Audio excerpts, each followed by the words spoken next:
à tous, bienvenue dans En attendant l'UFC, un round de 5 minutes pour débattre de la question de la semaine. Elle concerne Stipe Miocic, le champion poids lourd. Peut-il durer? C'est notre question. Antoine, Xavier, vous n'êtes pas forcément d'accord. Xavier, pour toi, forcément il va durer, c'est le meilleur. Et je pense qu'on le veuille ou non, il va durer, Stipe Miocic, puisque dans sa catégorie à l'heure actuelle chez les poids lourds à l'UFC, où il les a battus, ou alors les adversaires qui restent, malheureusement, sont un peu en bout de course. Un Cain Velasquez peut pas faire le match? Alors, il a une grande force, Stipe Miocic, c'est qu'il est très vif, très rapide et encore frais pour la catégorie. Mais il y a d'autres combattants qui sont rapides également. Je pense notamment à Cain Velasquez, qui est, je pense, le mieux placé pour venir lui prendre le titre. C'est le seul problème, c'est le seul. C'est ça le truc, voilà. Il a raison Xavier là-dessus, c'est le seul. Si, ah non, c'est pas le seul, Xavier. On a aussi Francis Ngannou qui arrive en trombe. Et je pense qu'avec 2-3 combats, un peu d'expérience en plus, il a le style qui pourrait causer des soucis à Stipe Miocic. 2-3 combats, ça paraît un peu light quand même pour arriver jusqu'à un title shot quand on est dans la position de Francis Ngannou. Ça paraît un peu light et puis c'est pas, enfin, il faut les faire comme les combats, il faut les gagner. Non, on est dans pas la catégorie 3 combats, poids lourd. c'est 2-3 combats gagnés avec entre-temps des grands noms à affronter et à battre de la bonne manière pour accéder au title shot. C'est pas rien, Antoine. Pas forcément. On peut avoir un parcours plus ou moins arrangé. On lui oppose Travis Browne, qu'on a vu, il n'est pas très en forme. Francis pourrait très bien le battre. Mais qu'est-ce qui vaut ton titre quand le parcours il est arrangé? Mais peu importe, Travis Browne, ça reste un grand nom. Derrière, il prend un Verdum qui n'est pas entraîné ou un Overeem Capper et qui part en courant. Et voilà, et c'est parti. Et il se retrouve en title shot. Ce qu'il a montré contre Alistair Overeem ne vous a pas impressionné tous les deux, Stipe Miocic? Non, il a quand même montré qu'il avait des failles déjà. Il a montré que face à un boxeur du calibre d'Overeem, il suffisait que Overeem décide d'avoir envie de boxer pour que ça lui pose des problèmes. Maintenant, les grosses qualités qu'on lui reconnaît à Stipe Miocic, il a envie, il a un mental et il est relativement complet, même si on a encore des doutes sur son sol, il est relativement complet comparativement à d'autres jeunes poids lourds qui arrivent, qui pour l'instant peut-être manquent encore d'expérience, ils ne sont pas encore correctement affûtés, mais bon, c'est une question de temps. Est-ce qu'il est forcément en danger? Parce que quand on regarde la catégorie des poids lourds, en moins d'un an, il y a eu Velasquez, il y a eu Verdum, et maintenant il y a Miocic. Donc c'est une catégorie où ça tourne quand même. Oui, mais c'est n'empêche, Miocic est le seul à avoir défendu victorieusement le titre. Donc ça, c'est peut-être un point positif pour lui.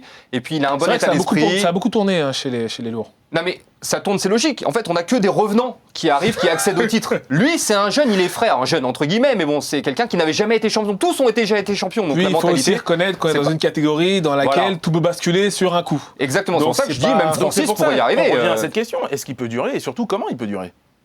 En gardant cette éthique de travail, déjà on voit qu'il a un bon mental, il travaille durement, et puis il en veut, il a encore des choses à prouver. On le sent qu'il n'a pas le sentiment que les fans lui accordent vraiment la reconnaissance qu'il mérite. Contrairement à ceux qui se prennent pour des superstars et qui ont même plus envie de bosser, qui arrivent, qui ont plus envie de combattre et qui nous offrent le spectacle qu'on a eu hier, quoi. Mais c'est crédible ce qu'il dit là. Il y a des combattants qui viennent dans l'octogone qui n'ont pas envie de combattre. Alors c'est vrai qu'on peut penser à Travis Browne, mais ça paraît un peu surprenant. Non, mais ceux qui ont déjà été champions, qui ont déjà une grosse carrière derrière. Alistair Overeem était champion dans 4 ou 5 organisations différentes. Il n'a pas été champion à l'UFC.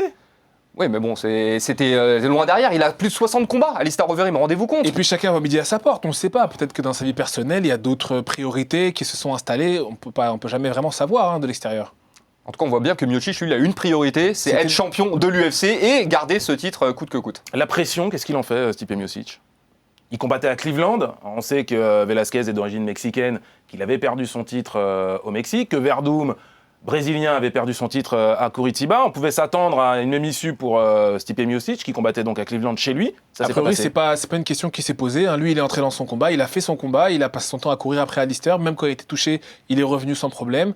Même quand il s'est retrouvé dans une guillotine qui a failli lui exploser la tête, ça ne lui a pas posé de problème. Il a combattu. Et puis je pense qu'il a aussi le mental, on en parlait tout à l'heure, c'est ce mental qu'il a dans la cage, mais même avant le combat, il a su éviter la pression. Et puis je pense que c'est ce qu'il voulait. Il voulait défendre le titre chez lui, à Cleveland. Et il s'est mis, je pense, plus de pression que les autres, que Verdum par exemple, lorsqu'il a défendu le titre chez lui.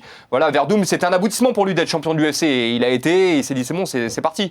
Alors que Miocic, lui, c'est pas vraiment un aboutissement. Lui, ce qu'il veut, c'est rester et durer. On sent que chez Miocic, avant qu'il obtienne le fameux title shot, il le réclamait aussi. Il avait l'impression de ne pas être considéré par l'UFC. Et c'est vrai que peut-être que ce que dit Antoine est vrai. Il en veut plus que les autres. Il a envie de rester au sommet pour marquer l'histoire. Bien sûr. Et pas parce que, par exemple, il y a des Antoine Simon qui considèrent encore que s'il se trouve là où il est, c'est par la chance.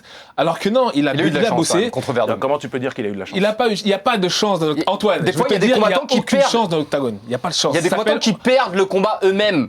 Il y a des combattants En qui sport, on gagnent des appelle ça la combats. réussite. En sport, on appelle ça la réussite. Celui qui a tenté de mettre un coup de poing, il a touché, même si ça ne devait pas arriver, il a touché, il l'a mis, le mec est tombé KO, il Ah, a là, c'est gagné. parole de Point combattant, barre. hein, contre voilà, parole de c'est fan. tout.